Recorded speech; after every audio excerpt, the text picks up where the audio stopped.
தமிழொலி நேயர்களுக்கு வணக்கம். இன்றைய மதிய நேர பிரதான செய்திகள். முதலில் தலைப்புச் செய்திகள்.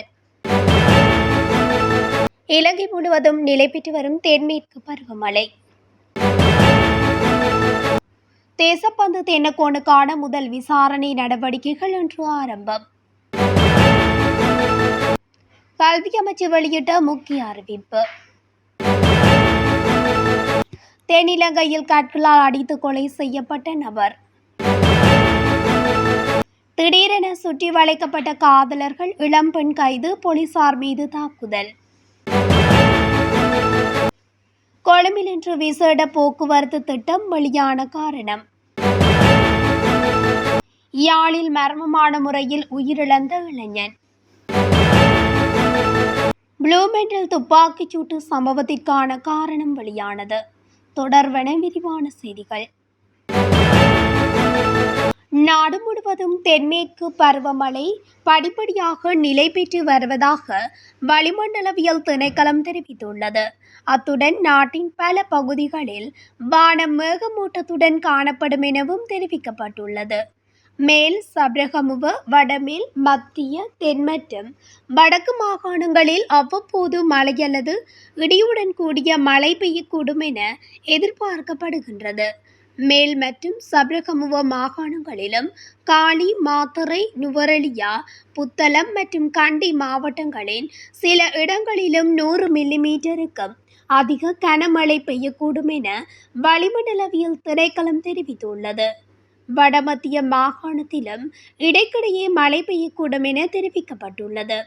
நாட்டின் ஏனைய பகுதிகளில் மாலை அல்லது இரவு வேளையில் மழை அல்லது இடியுடன் கூடிய மழை பெய்யக்கூடும். வடமேல், வடமத்திய, வடக்கு மற்றும் தெற்கு மாகாணங்களிலும் திருகோணமலை மாவட்டத்திலும் அவ்வப்போது மணித்தியாலத்துக்கு 30 தொடக்கம் 40 கிலோமீட்டர் வேகத்தில் பலத்த காற்று வீசக்கூடும். இடியுடன் கூடிய மழை பெய்யும் வேளைகளில் அப்பிரதேசங்களில் தற்காலிக பலத்த காற்று வீசக்கூடும் எனவும் எதிர்பார்க்கப்படுகின்றது. மின்னல் தாக்கங்களினால் ஏற்படக்கூடிய பாதிப்புகளை குறைத்து கொள்ள பொதுமக்கள் தேவையான முன்னெச்சரிக்கை நடவடிக்கைகளை எடுத்துக்கொள்ளுமாறு வளிமண்டலவியல் திணைக்களம் அறிவுறுத்தியுள்ளது. போலீஸ் மா அதிபர் தேசப்பந்து தென்னக்கோன் இன்று முதல் தடவையாக விசாரணை குழுவிடம் முன்னிலையாக உள்ளார். போலீஸ் மா அதிபர் தேசப்பந்து தென்னக்கோனினால் மேற்கொள்ளப்பட்டதாக கூறப்படும் துர்நடத்தை மற்றும் பதவி தத்துவங்களை பாரதூரமான வகையில் துஷ்பிரயோகம் செய்தமை தொடர்பில் விசாரணை செய்யப்பட்டது. இந்நிலையில் விசாரணையின் வெளிப்படுத்தல்களை அறிக்கையிடுவதற்காக நியமிக்கப்பட்ட விசாரணை குழு இன்று முதல் விசாரணை நடவடிக்கைகளை ஆரம்பிக்கவுள்ளது. இதற்கமைய இந்த விசாரணை குழு இன்று பிற்பகல் 2 மணிக்கு நாடாளுமன்ற குழு அறை 8 கூட உள்ளது. இந்த குழு கடந்த 15ஆம் தேதி நாடாளுமன்றத்தில் கூடி விசாரணைகளை தொடர்ந்து முன்னெடுப்பது குறித்து கலந்துரையாடியிருந்தமை குறிப்பிடத்தக்கது.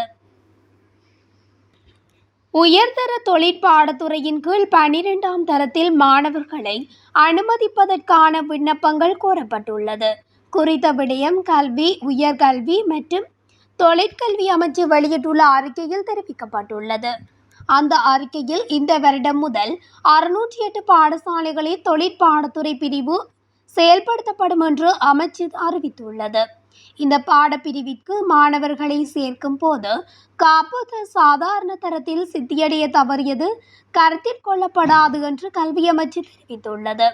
மேலும் இந்த பாடப்பிரிவில் கல்வியை தொடர விரும்பும் மாணவர்கள் தாங்கள் எதிர்பார்க்கும் பாடசாலை அதிபர்களிடம் விண்ணப்பத்தை சமர்ப்பிக்கப்பட வேண்டும் எனவும் தெரிவிக்கப்பட்டுள்ளது. மொனராகல கம்பேகமுவ போலீஸ் பிரிவுக்குட்பட்ட அலுட்வெவ பகுதியில் 2 மீது கற்களால் தாக்குதல் மேற்கொண்டமையினால் ஒருவர் உயிரிழந்துள்ளார். காயமடைந்த 2வரில் ஒருவர் கம்பேகமுவ பிராந்திய மருத்துவமனையில் அனுமதிக்கப்பட்ட பின்னர் உயிரிழந்துள்ளதாக கம்பேகமுவ போலீசார் தெரிவிக்கின்றனர். பலாங்குடையைச் சேர்ந்த 2 பிள்ளைகளின் தந்தையான சமரதுங்க ஆராய்ச்சிக்கு ராஜபக்ச மற்றும் அதே பகுதியைச் சேர்ந்த 3 பிள்ளைகளின் தந்தையான கேவா வலிமுனிகே குணதாஸ் ஆகியோர் மருத்துவமனையில் அனுமதிக்கப்பட்டனர். முச்சக்கர வண்டி சாரதியான சமரதுங்க ஆராய்ச்சிக்கு ராஜபக்ச மருத்துவமனையில் அனுமதிக்கப்பட்ட பின்னர் உயிரிழந்துள்ளார். காயமடைந்த மற்ற நபர் மேலதிக சிகிச்சைக்காக எம்பிலிப்பிட்டிய ஆதார மருத்துவமனைக்கு மாற்றப்பட்டுள்ளார். முதற்கட்ட விசாரணைகளில் ஒரு கும்பல் கற்கள் மற்றும் ஆயுதங்களால் இருவரையும் முகம் மற்றும் தலையில் தாக்கியதாக தெரிய வந்துள்ளது. இந்த கொலையை செய்தவர்களை கைது செய்ய போலீசார் விசாரணையை தொடங்கியுள்ளனர். உயிரிழந்தவரின் மரணம் தொடர்பான மேலதிக விசாரணைகளை முன்னெடுக்க போலீசார் நடவடிக்கை எடுத்துள்ளனர். கம்பகாவில் 12 கிராம் 400 மில்லிகிராம் ஹெரோயின் வைத்திருந்த பெண்ணொருவர் கைது செய்யப்பட்டுள்ளார். கைது செய்யப்பட்டவர் வேயாங்குடி பகுதியைச் சேர்ந்த 18 வயதுடைய பெண் என போலீசார் தெரிவித்தனர். வேயாங்குட போலீஸ் பிரிவின் ஆரப்புல பகுதியில் போலீஸ் நிலைய அதிகாரிகள் குழு நேற்று மாலை நடாத்திய சோதனையின் போது சந்தேக நபர் கைது செய்யப்பட்டுள்ளார். இந்த கைது நடவடிக்கையின் போது போலீசாரின் கடமைகளுக்கு இடையூறு விளைவித்து ஒருவர் தப்பிச் சென்றுள்ளதாக தெரிவிக்கப்படுகின்றது. கைது செய்யப்பட்ட இளம்பெண்ணின் காதலனே இவ்வாறு தப்பிச் சென்றுள்ளதாக தெரிவிக்கப்படுகின்றது. அந்த நபர் வாளால் தாக்கியதில் 2 போலீஸ் அதிகாரிகள் காயமடைந்துள்ளனர். சந்தேக நபரின் தலைமறைவான காதலனை கைது செய்ய வேயாங்குட போலீசார் விசாரணைகளை மேற்கொண்டு வருகின்றனர். 16வது தேசிய போர் வீரர் நினைவு நிகழ்வு இன்று நடைபெறவுள்ளது. இந்த நிகழ்வு ஸ்ரீ ஜெயவர்தனபுர கோட்டையில் உள்ள இராணுவ வீரர்கள் நினைவு சின்னத்துக்கு முன்பாக மாலை 4 மணி முதல் நடைபெறவுள்ளது. இதன் காரணமாக பத்திரமுள்ள நாடாளுமன்றத்தை சுற்றியுள்ள பகுதியில் விசேட போக்குவரத்து திட்டம் செயல்படுத்தப்பட உள்ளதாக அறிவிக்கப்பட்டுள்ளது. இந்த யுத்த வெற்றி கொண்டாட்டங்களில் ஜனாதிபதி அனுரகுமார் திசாநாயக்க கலந்து கொள்ள உள்ளதாக அறிவிக்கப்பட்டுள்ளது. முன்னதாக கடந்த வெள்ளிக்கிழமை நடைபெற்ற கலந்துரையாடல் ஒன்றின் போது யுத்த வெற்றி கொண்டாட்டங்களில் ஜனாதிபதி கலந்து கொள்ள மாட்டார் என்று அறிவிக்கப்பட்டிருந்தது. அதற்கு பதிலாக பிரதி பாதுகாப்பு அமைச்சர் தலைமையில் யுத்த வெற்றி கொண்டாட்டங்கள் நடைபெறும் என்றும் அறிவிக்கப்பட்டிருந்தது. இந்நிலையில் குறித்த தீர்மானம் நேற்று சடுதியாக மாற்றிக்கொள்ளப்பட்டு இன்றைய யுத்த வெற்றி கொண்டாட்டங்களில் ஜனாதிபதி அனுரகுமார் திசாநாயக்க கலந்து கொள்ள உள்ளார். யாழ்ப்பாணம் இளைஞர் ஒருவர் திடீரென மர்மமான முறையில் உயிரிழந்துள்ளார். பன்னார்பண்ணை KKS வீதியடியைச் சேர்ந்த 29 வயதுடைய இளைஞனே இன்றைய தினம் இவ்வாறு மரணமடைந்துள்ளார். இந்த சம்பவம் குறித்து மேலும் தெரிய வருகையில் குறித்த இளைஞனின் தாய், தந்தை மற்றும் சகோதரர்கள் கடந்த 16ஆம் தேதி மட்டக்களப்புக்கு சென்றிருந்தனர். இந்நிலையில் குறித்த இளைஞனும் அவரது அண்ணாவும் மட்டுமே வீட்டில் இருந்தனர். பின்னர் நேற்றிரவு அவர்களது நண்பர்களை வீட்டுக்கு வரவழைத்து மதுபான பாவனையில் ஈடுபட்டுள்ளனர். அதன் பின்னர் நண்பர்கள் திரும்பிச் சென்ற வேளை சகோதரர்கள் இருவரும் உறக்கத்துக்கு சென்றனர். இதனையடுத்து குறித்த இளைஞனின் சகோதரன் அதிகாலை 1:30 மணியளவில் குறித்த இளைஞனை காணாத நிலையில் வெளியே வந்து பார்த்துள்ளார். இதன்போது குறித்த இளைஞன் கீழே விழுந்து காணப்பட்டார். பின்னர் சகோதரனும் உறவினரும் இணைந்து அவசர நோயாளர் காவு வண்டி மூலம் அவரை யாழ்ப்பாணம் போதனா வைத்தியசாலையில் சேர்ப்பித்தனர். இந்நிலையில் அவர் உயிரிழந்துள்ளார். அவரது சடலம் மீதான மரண விசாரணைகளை திடீர் மரண விசாரணை அதிகாரி நமச்சிவாயம் பிரேம்குமார் மேற்கொண்டார்.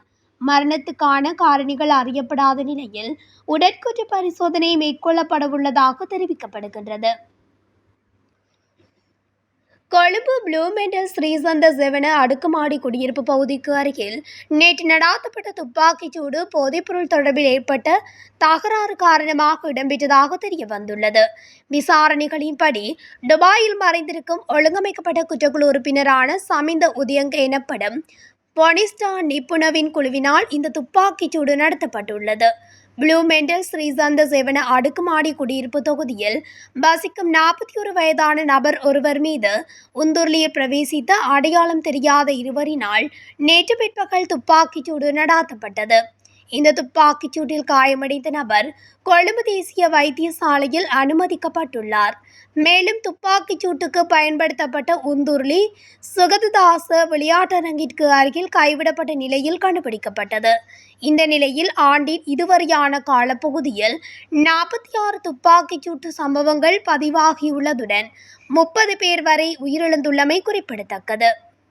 இத்துடன் தமிழொலியின் இன்றைய மதிய நேர பிரதான செய்திகள் நிறைவடைகின்றன. தொடர்ச்சியாக செய்திகளை அறிந்து கொள்ள தமிழொலி ஊடகத்துடன் இணைந்திருங்கள். நன்றி, வணக்கம்.